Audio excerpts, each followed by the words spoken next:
ট্যাং ট্যাং।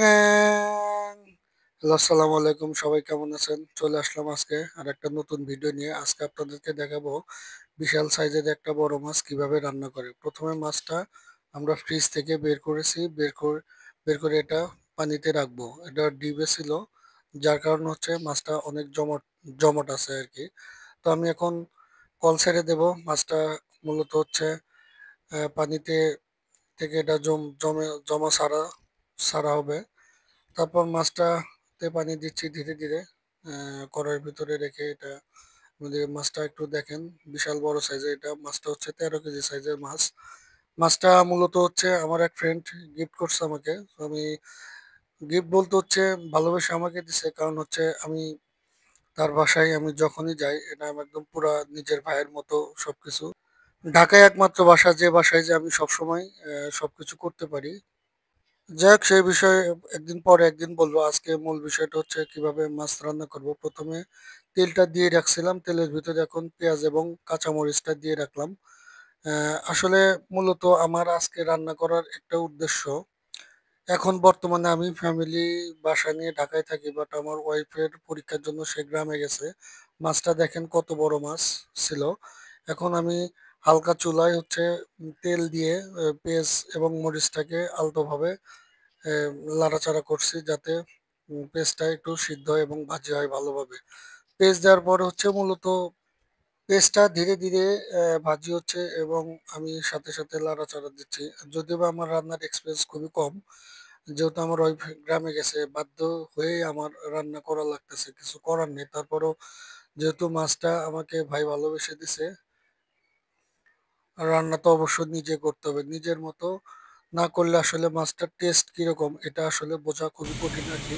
তো আমার তেল এবং মরিচ ভাজা শেষে আমি এখন মরিচ দিচ্ছি, মরিচের গুঁড়া দেওয়ার পরে আমি আরো অন্যান্য সবকিছু আইটেম একসাথে দিয়ে দিচ্ছি, হচ্ছে হলুদ।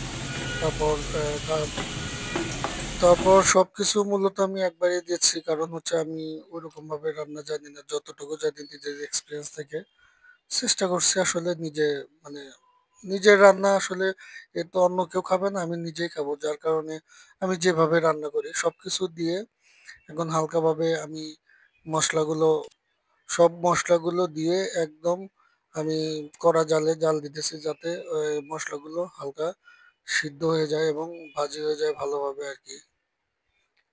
আমি প্রচুরভাবে নাড়ছি, দেখা যাক ভালোভাবে মিক্সার হোক। মিক্সার হলে এরপর মাছ দেব। মাছগুলি নাড়ছি তো নাড়ছি, নাড়া শেষে এখন ধীরে ধীরে মাছের দিকে যাব। মাছ কোথায়? মাছ, এই যে মাছ। আমি মাছটা ধীরে ধীরে দিচ্ছি। মাছগুলি সাইজগুলি দেখেন, অনেক বড় সাইজের মাছ। রান্নাটা কিরকম হবে জানি না, বুঝতেছি না। তবে চেষ্টা করব ভালো রান্না করার জন্য। যাই হোক, তরকারি কালার গুলি দেখেন, মাছের পিসের সাইজটা দেখেন, অনেক বড় সাইজ। অনেক বড় সাইজের মাছটা ছিল। আমি সবগুলি মাছ একসাথে দিচ্ছি, দেওয়ার পরে ভালোভাবে দেখি কিভাবে আটে কিনা। কড়াইয়ের ভিতরে অনেক বড় সাইজের মাছ, অনেক অনেকগুলি মাছ আছে। এখন আমার সবগুলি মাছ প্রায় দেওয়া শেষ। এখন হালকাভাবে নাড়বো, নেড়ে ঢেকে দেবো আর কি। মাছগুলি দেখে আমার এখনই খেতে মন চাচ্ছে। মাছগুলি রান্না অনেক মজা হবে, সুস্বাদু হবে আর কি।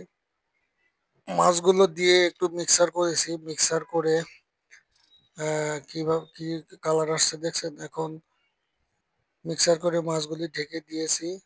ঢেকে দেওয়ার অনেকক্ষণ পর দেখি মাছগুলি, দেখি কি অবস্থা। পানি দিয়েছি, পানি দেওয়ার পর কালারটা কিরকম আসছে দেখছেন।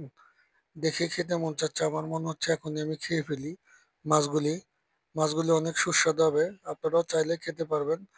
উম, যে যে মাছগুলি খেতে চান অবশ্যই আমার কমেন্ট বক্সে কমেন্ট করতে থাকবেন। ফাইনালি রান্নাটা শেষের পথে। এখন আমি রান্নার মাঝখানে দেখি মাছটার কি অবস্থা। উফ, সেই রকম কালার হয়েছে, সেই রকম ইয়াম্মি হবে, সেই রকম খেতে মজা হবে। ও, কিরকম ধরছে, সেন্টটা কিরকম দেখছেন, প্রচন্ড সেন্ট, খুব সুন্দর সেন্ট। আমার এখন আর সহ্য হচ্ছে না। এখনই আমি খেয়ে মনে হচ্ছে এখনই খেয়ে নিই। তো ভিডিওটা যদি কারো ভালো লাগে অবশ্যই চ্যানেলটিকে সাবস্ক্রাইব করুন, শেয়ার করবেন। এরকম ভিডিও পেতে আপনারা চ্যানেলটির সাথে থাকুন।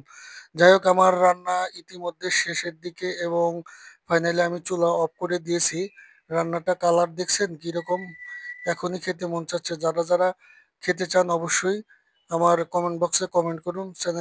চ্যানেলটির সাথে থাকুন, লাইক করুন, কমেন্টস করুন এবং অন্যকে দেখার সুযোগ করে দিন। Good bye, tata. পরে ভিডিওর জন্য সবাইকে ধন্যবাদ।